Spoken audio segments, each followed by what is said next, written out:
It's Monday, November 24th, and you've tuned into the People's Patriot Project WeP3 Weekly Debrief.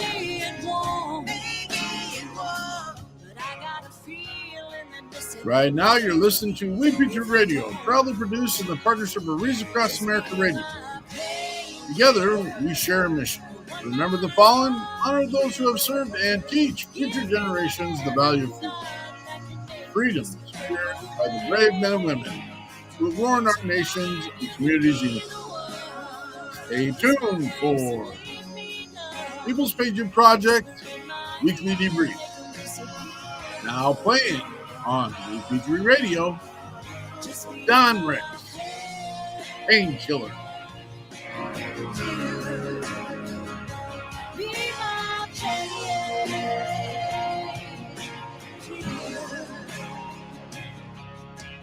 Don't say a word, just help me say goodbye. And be my painkiller, one night heart healer.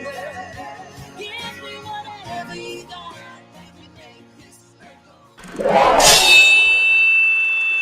Left, your left, hey.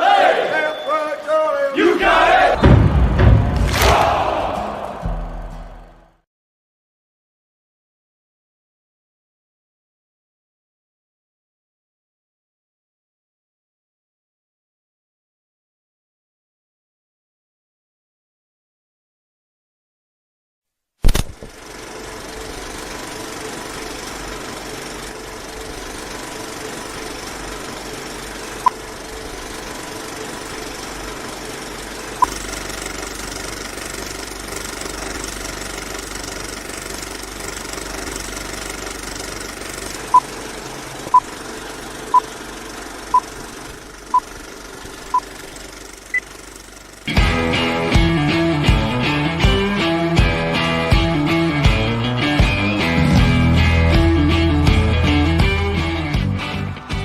Thank you for joining in today with Andrea Eichmann and Mark Peterson of the People's Patriot Project for this week's WeP3 Debrief. Find out what our crew has been working on to help support those who have given some and all to the pursuit of liberty and freedoms across Minnesota and the United States. Watch, listen, and support as we create the beacon of hope and opportunity in today's society that needs its heroes. Are you a veteran, first responder, or a patriot looking for a place to put your skill set, your thoughts, and or want to help continue the mission? You have come to the right place. We are the People's Patriot Project, and we want to be the shock and awe when it comes to meeting the needs of our veterans and first responders. We are dealing with a new enemy in today's world where the wounds are not always seen. We want to be part of this mission in saving lives and making a difference. Welcome to the WeP3 Debrief. Here's Andrea and Mark letting you know the mission. And as always, Patriot Pride.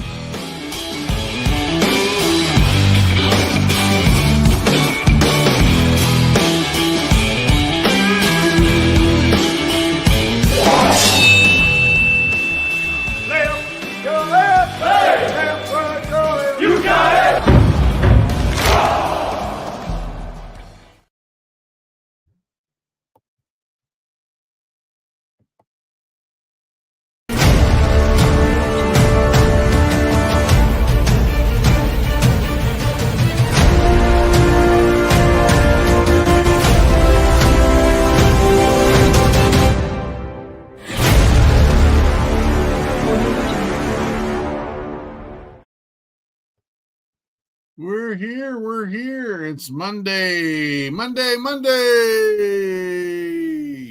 we are here for the weekly WeP3 Debrief. Frank, your mic's off. I want to say thank you to Frank the Myth for being as consistent as he is in showing up and doing this. I have my mic off every time we do this. That's all right. That's all right. We figure it out. We find it out. I'm swearing in the notes a little bit. I have a new energy. It's a weird new energy. It's there's some lines I can't cross and I won't cross. And I don't know quite yet. I haven't defined in my head why I can't cross them. But there was kind of a little debut last night on our show. I'm a super fan of Andy Frisella. Super fan. And I don't know if that's good. I don't know if that's bad. I don't know his edginess. Petrie, good to see you, brother. Jeremy Daniels, good to see you, man. Thanks for coming and checking us out, man. I love it.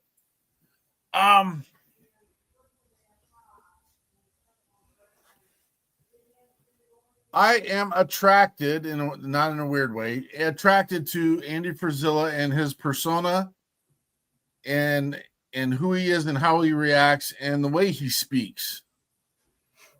I don't know that I've got the brains, and that's my being transparent. I don't know that I got the brains to carry, learn, load, all those things. I think I got a disconnect in my brain, and I've known this for a gigantic chunk of my life. I don't have a great memory. I never have had a great memory.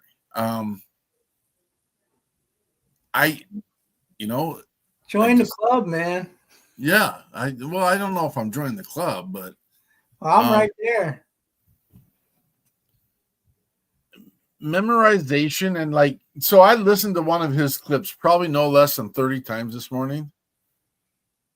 And I remember parts of it, but I can't remember the pieces. One of the things I've always been impressed with are the college football coaches that come in with the speeches. Now I can do a fairly good speech, but I can't quote other people. Pat Cornwell, good to see you, brother.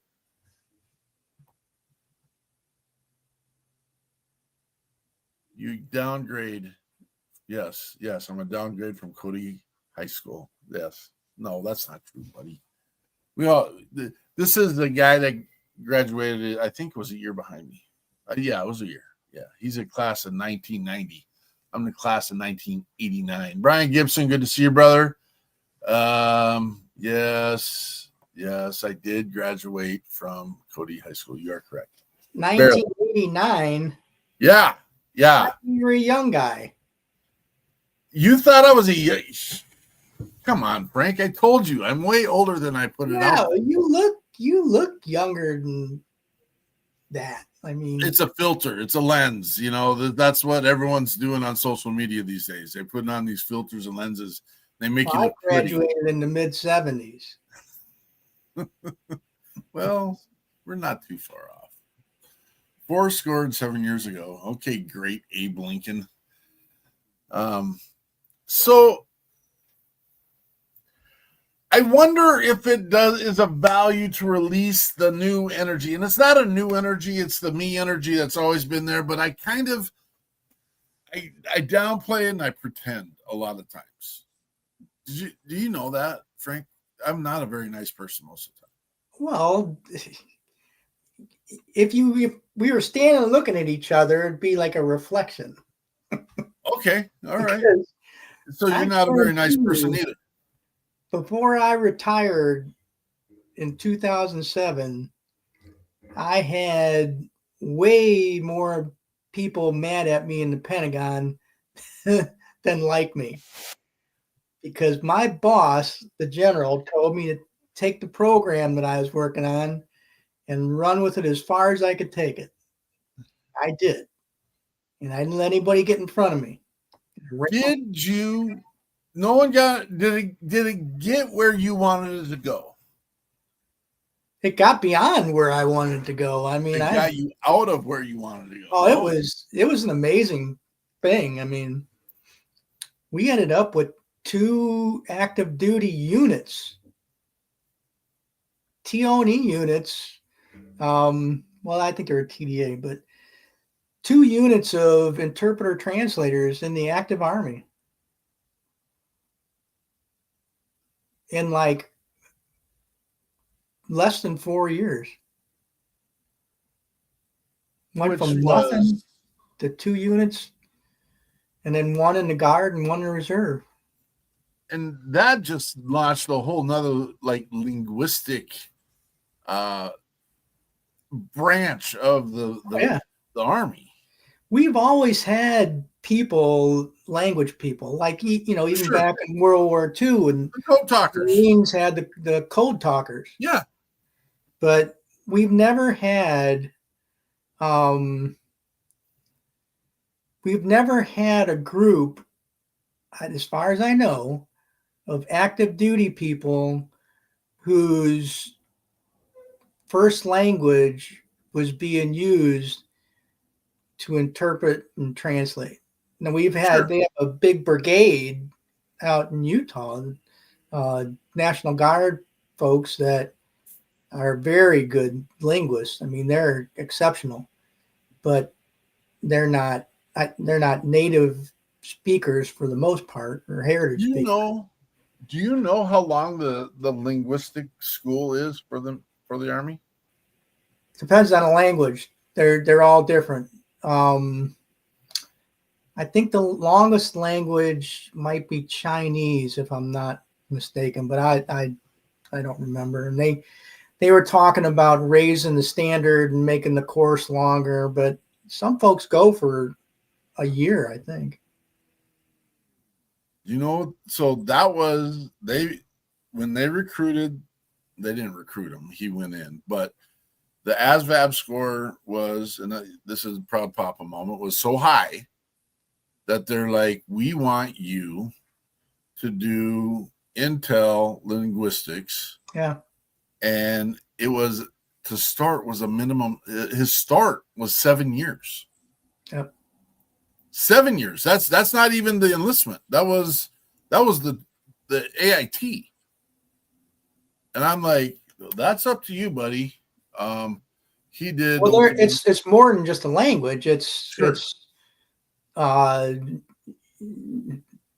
listening and translating documents, interpreting speech.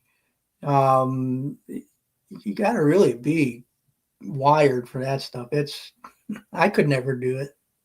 Well, he chose to go combat arms and become a.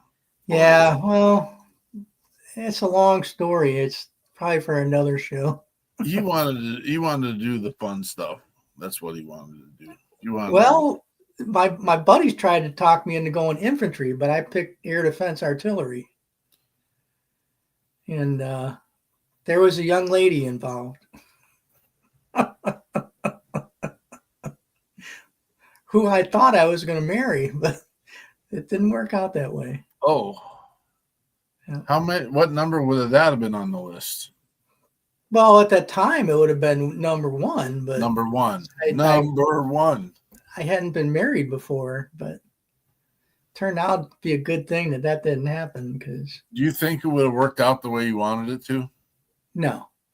Oh. Her parents were, well, her father was a very wealthy man, and it just was not. I didn't feel uncomfortable because he made me feel comfortable. He was a great guy, but it's just the circle that they ran in was not mine. So, Frank, we can go on side chat all day long. Yeah. Why are we here, man? Well, we're here to talk about a really good musician and a really good person. Our two guests. But we're here for a bigger reason. I mean, we'll talk about what we're going to be doing. This is about the People's Patriot Project. Why do we come here on Monday and talk about the People's Patriot Project? Because we have a live broadcast every Sunday called We Get Your 6 at 6 that features, showcases, and just spotlights two other entities in our country that are doing boots on the ground mission. And one's a musician, one is this one happens to be a nonprofit. A lot of time they're influencers, people that are engaged in the direct support of veterans and first responders. The majority of them they help veterans. We want to do both veterans and first responders, like Pat Cornwell out in Thermopolis, Wyoming. I don't know if I should give all the intel on this dude or not, but an amazing brother from my past. But there's so many nuances to the People's Patriot Project, and people don't understand the facets. We've got WeP3 Radio, we got our Debrief, we got your 6 at 6, we've got our recalibration retreats, we do lighten the load programs where we are helping veterans with food, clothing, vehicles, housing, therapies, you name it. We've created a network of people across the country that are dedicated, committed to, and are serving, continuing the mission for veterans and first responders. And that's what the People's Patriot Project is all about. What are we working on right now? Well, we got our show, our weekly show. We got our weekly debrief. We've got Reads Across America coming up on December 13th. And that's at Fort Snelling for us. December 13th is Reads Across America Wreath Laying Day. We have our radio station, WeP3 Radio, that plays only veterans and first responder musicians, like you'll hear about today. An amazing, and it's an amazing mission in my life that I've committed to, and it's just not me. We've got people that come on and they give a little. We got some people that come on, they give a lot. And so some of my questions when I asked you when you did this program at the frickin' Pentagon, that's the Taj Mahal of all service-connected palaces of the greatest military in the world. I actually liked working there. A lot of people they're like, "Oh no, man! If you can't be proud of what you do there, that's supporting everybody. I mean, my God, I loved it." I can only imagine. I mean, I think it sounds like something I would love. I don't think I hung up the cleats too early. It was time. I needed to because of the way the dynamics of my family was. But I wish that's that separation anxiety, man. I wish I'd done more. Well, it's like what we talked about in the show last night. Sure.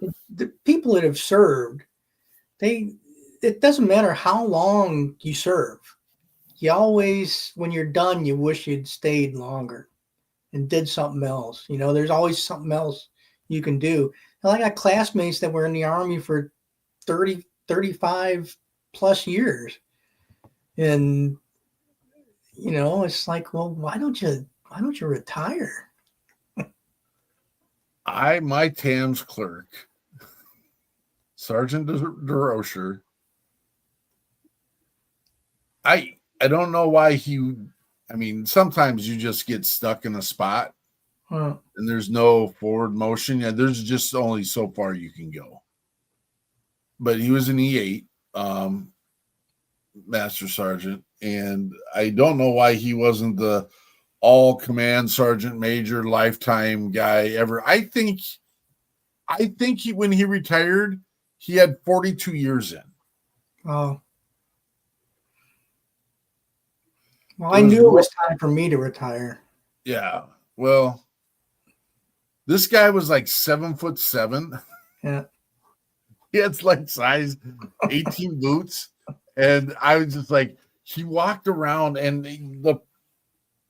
he had some history, man. He knew it. And he was old school. When he retired, it was a deficit in our unit for sure, but a deficit in all of 34th Division, and that was. He sounds like one of the characters in my book. Big B. Was his name DeRocher? No, B. I know. I'm just. Wow. That would have been Big D. DeRocher. Yes, you don't want to say Big D, especially on the show. Yeah. That'd be so. No, I made that guy up from a bunch of NCOs that I had known over the years that were just like that, just big mountain men. or a man of a mountain. I mean, this guy was like this big around. I mean, he was just tall, lanky, and just I think, I mean, because you've been, there's a time and place where people kind of fall off the APFT and their numbers come in, but I don't know if they ever do their numbers, kind of thing. I think this guy, like, legitimately, he ran the mile like in 3 minutes because his stride was like 42 yards. I mean, he took 8 steps and was done with a 2 mile, and that was good old Rocher. But yeah, I got those little short legs. I got the chafing. Yeah, I'll get chafed. I look like a corgi running. Does your belly rub on the ground when you run? Well, if I run far enough, it will. So we got to thank some people for us to be able to come here. We got Brian Kinzer with Living Smart. I'm trying to live smart. I might not be, it's actually smart living, but so that's why I was going from the hip. I was trying to be smart, and I didn't quite make it. But Brian Kinzer's doing amazing things. American made, American sold, American products. They'll keep you healthy. They'll keep you alive. They'll keep you rolling. Check out Brian Kinzer. You can call him. You can do all the things. We love having Brian Kinzer. Captain Kinzer. He runs he's a ship captain, even now. And he's also a first responder. He does his thing. He does his stuff. We appreciate him. We've got the American. We've got the great Derek Iozio of Catch 22 Peer Support. Love having him in the network. And he also comes over and helps the People's Patriot Project with our mission. He is who we call the Godfather. He gets the job done, and he's always here to help support. And we just love having him around. We got the amazing Operation Texas Strong with Bobby and Peggy Krutzinger down in the great state of Texas. These guys are giving away used RVs. They go find them, they get them out there, and they help rehome veterans who are struggling to find home. That's Bobby and Peggy Krutzinger down there in the great state of Texas with Operation Texas Strong. And then one of our own, Miss Lauren Iozio. She does an amazing job. She's got a little mission out there down there in Texas. She has the Boho Hobos Hideout. That's a place where you can go get a little bit of relaxation. It is an Airbnb. Go check her out. I couldn't figure for a second which button to push, and so I was struggling. And then I started stuttering, and then that's how the show works. But there it is. There it is. If you get the chance, go check out Temple Massager at www.templemassager.com. Mr. Joe Misch is taking care of us, and we take care of him. If you go and put in WeP3 in a purchase code, you'll get one of these amazing, literally, it's in the name, Temple Massager.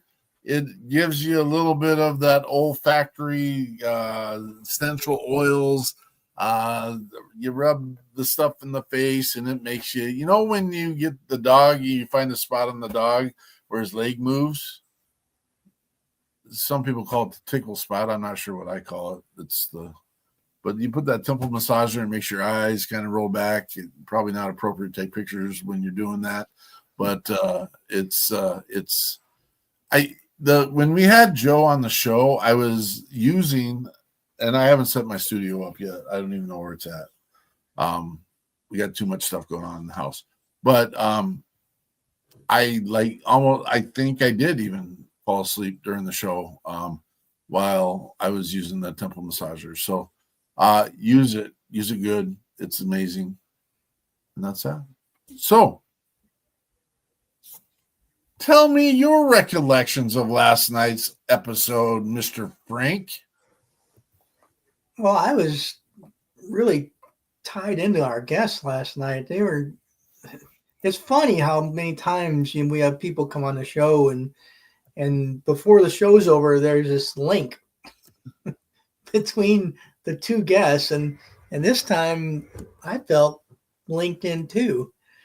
Says, some of the stories that they're talking about with past experiences and fighting through hardship. I mean, I've been fortunate all my life, but it hadn't been easy. And there's been some really hard times. And my story and Sailor's story were eerily similar. And yeah, I'm just glad that they're all still here and doing the things they're doing because they're both special. And the funny thing was when we talked beforehand, I expected headbanging music, and it wasn't that. Well, I think it, potentially if you go and listen to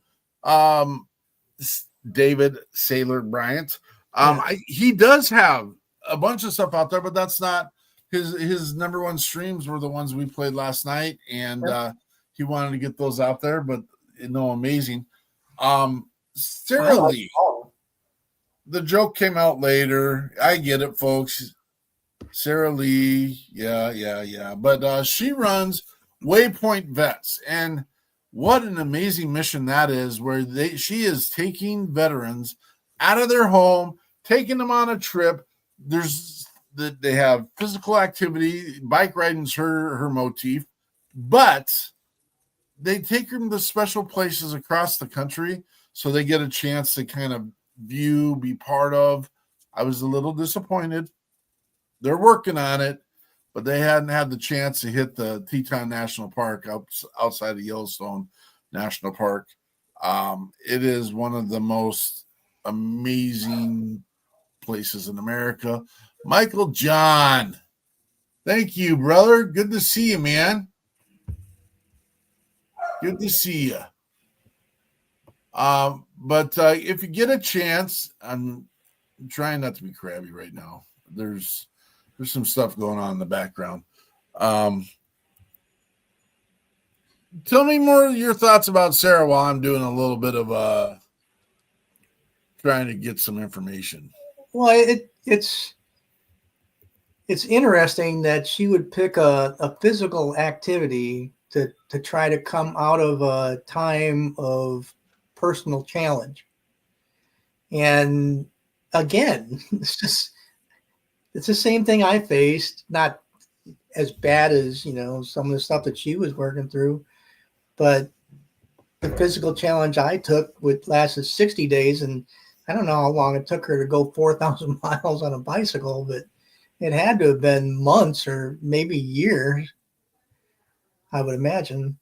And the stuff that she does and the people who attend her getaways or whatever they refer to them as, they don't pay. I mean, they're covered. So all they have to do is show up and take advantage of the great outdoors and the things that she has set up. And the other thing I found that was interesting is that she has so many people on a waiting list to do the things that she's offering to have people do. And that was 400. Yeah. 400. There's got to be a way to help her move that along. I'm assuming it's buses, coordinators, logistics, food, housing. It's all those, and I mean. But I got the impression that she attends everyone. I think she just spends a good chunk of time being involved. I agree with you. Well, that would, if that's one of the reasons why there's a backlog, there's one way to fix that. And Absolutely. Sometimes we come over the top with our ideas, and that's one of my biggest pet peeves in life is when people come tell us how we're supposed to do what we do, and then they throw it on the table and then they walk away, and it's like, no, that's not how it works. We just recently had some involvement like that in our space. And, when I was a company commander, battery commander, because I was in air defense, I'd always tell my lieutenants, it's okay to have a different idea, but don't come to me and tell me something's wrong without having a plan to make it better. So before you come and talk to me, think through it and have a suggestion.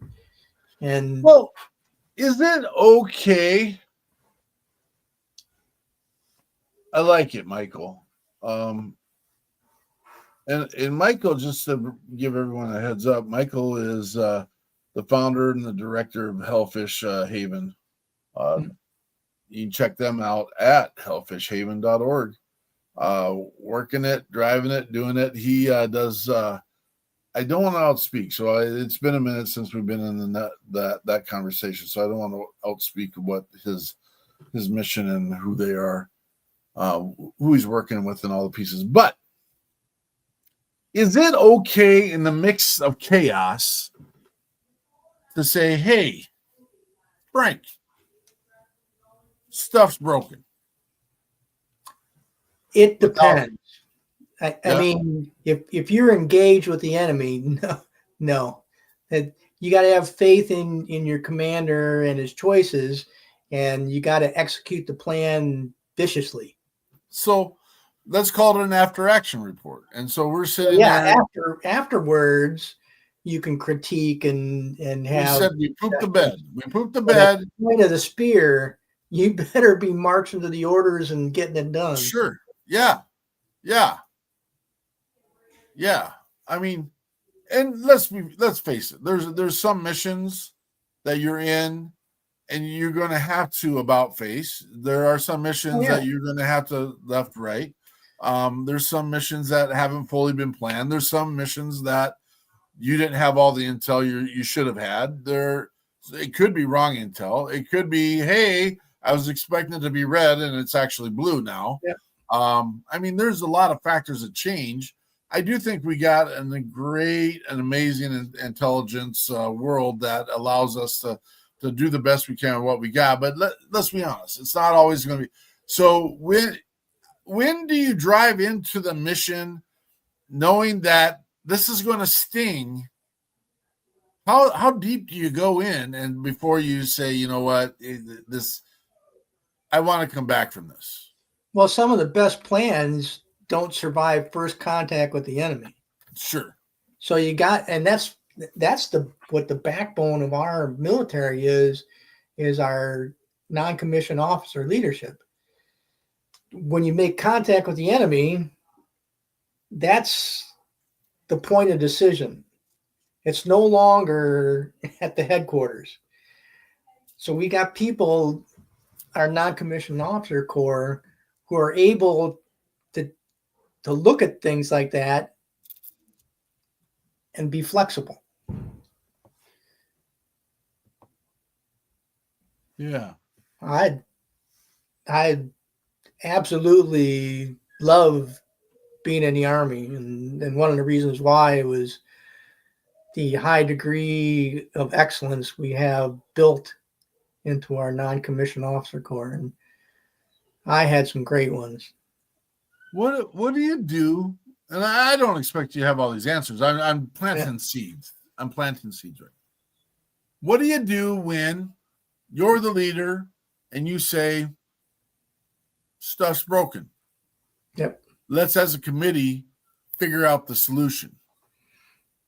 And everyone that's part of that committee are distracted by things that aren't focusing on making the main mission advance. Well, I mean, because that happens as well too. Yeah. Mission's dead. Yep.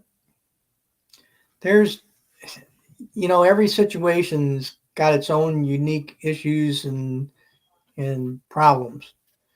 And they also have their own unique ways of solving them. So anybody can have a great idea. I mean, I used to do after action reports, and first thing I'd do is go down the line, and I'd spent the most time with the privates and the specialists. So what did you see? Do you think it was a good way to go about it? And it's hard sometimes because these young kids have a lot of respect for their leaders, and sometimes it's like you got to pull it out of them. Like, well, we're not going to get better unless we address issues. And once you address the issues, then you can find a way to fix it. But it's. Tell us about our musician last night, Frank. Oh man, David Bryant goes by Sailor, or that's what people call him. I never did get the answer as to why that was. Did you? Well, we started and I forgot. He was filling me in at the beginning of the show, and we were laughing, and because he's a Marine. Oh, okay. Well, that explains it. They're branch of the Navy. What? Don't tell them that. They don't like are. I mean, I love the Marines. If I was king for a day, they would have their own branch. But don't they? They're part of the Department of the Navy. It's just sure. When Army plays them and beats Navy, they're beating Navy and the Marines. Yeah, well, that does happen regularly. This year, that might be a bit of a stretch. Yeah. Well, I'm okay with saying it. That works for me. I don't. About 10 years ago, I really stopped track and sports. It's like I was a Cubs fan, and for that's a good reason to stop tracking sports. 57 years, every year we got disappointed. That's what's when I was born till 2016, and I finally looked at it. I said, "Why am I doing this? Why am I resting my own personal emotions and how I feel based upon a bunch of kids who are in their mid to late 20s or early 30s.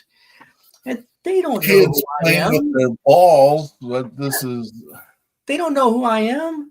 No. And if they knew me, they wouldn't care.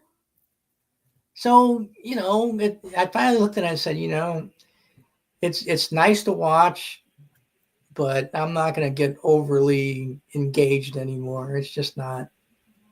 There's too many other things that are more important to me.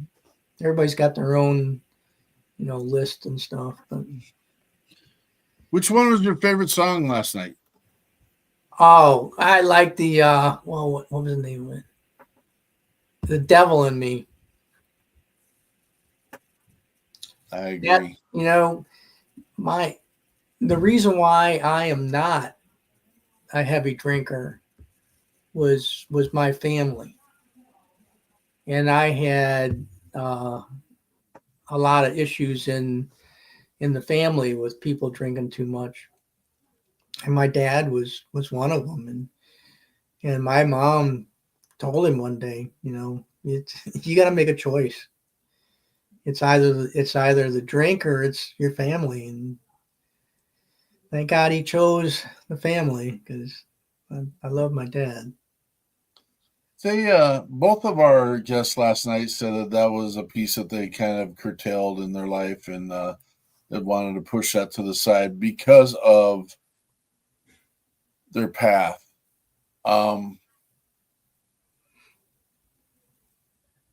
David Bryant is continuing the mission as a musician. He's also doing it as a high school basketball coach down in the great state of Kentucky. And he's there as a mentor. He's there helping. He's done a lot of stuff in the world. And he wants to make a difference. But then his music, he has his emotions on his sleeve when it comes to his music. And he had some of his influencers come on last night, and they were behind the scenes cheering him on. It was awesome watching the whole part, the aspect of it. It was just amazing, good stuff. I love performers that can do that. You know, some of my favorite songs were from people who just opened up completely, like Johnny Cash's last 4 albums that he did were just so emotional because he was dying basically, and he wanted to get these other albums done before he passed. And he struck me as someone like that was his. He does all this other stuff, but singing is his release valve, and he just lets it rip. He does. I love it. We're gonna play that song "Devil and Me," but we're gonna get through the final parts of it next week. And I'm a little bit behind in my promotions, but next week we got Madhuri Govindiyu, a Veterans Room coming on.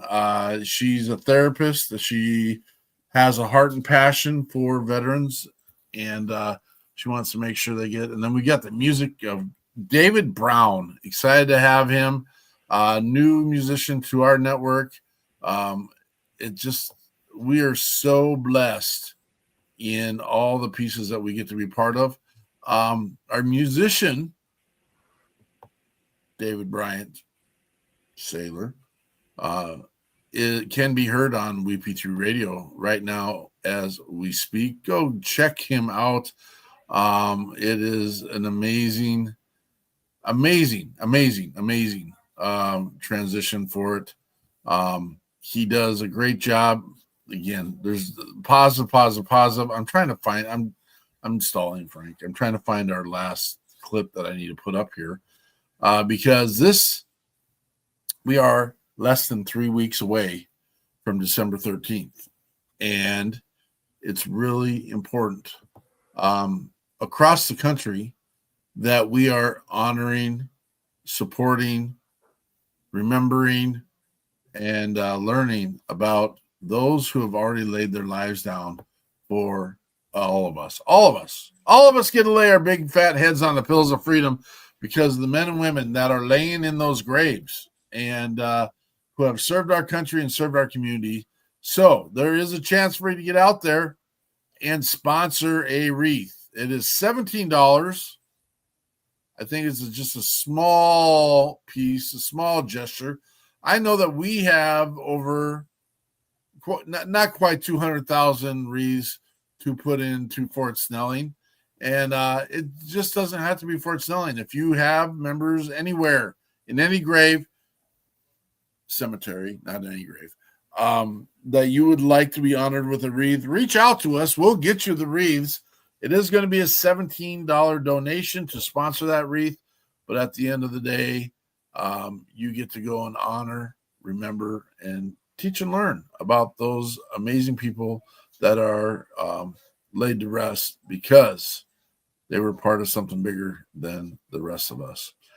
And I'm just straight up not seeing the link on We Got Your 6 at 6 sheet either. So I'm a little frustrated by that, but we'll move on. We'll keep doing what we do, and we'll just keep doing amazing things. And eventually we'll get all the stuff and information out there to people. We're going to end this broadcast with the amazing sounds of our musician from last night, David Bryant, known as Saylor. This is The Devil and Me. Come check us out this coming Sunday for We Got Your 6 at 6, 1800 Central Standard Time. Patriot Pride.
this morning.